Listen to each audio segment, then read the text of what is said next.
টিকটকের মেয়েরা শীতে গোসল করে না, 1 মাস পর পর গোসল করে স্বীকার করে না। তারা গায়ে সেন্ট মেরে আর জামা চেঞ্জ করে, এমন ভাব ধরে যেন প্রতিদিন গোসল করে।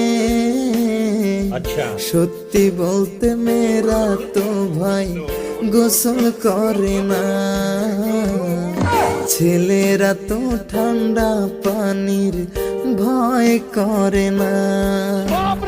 টিকটকের মেয়েরা শীতে গোসল করে না, 1 মাস পর পর গোসল করে লজ্জায় বলে না। সব ছেলেরা চিল্লায় এখন কথা ঠিক না।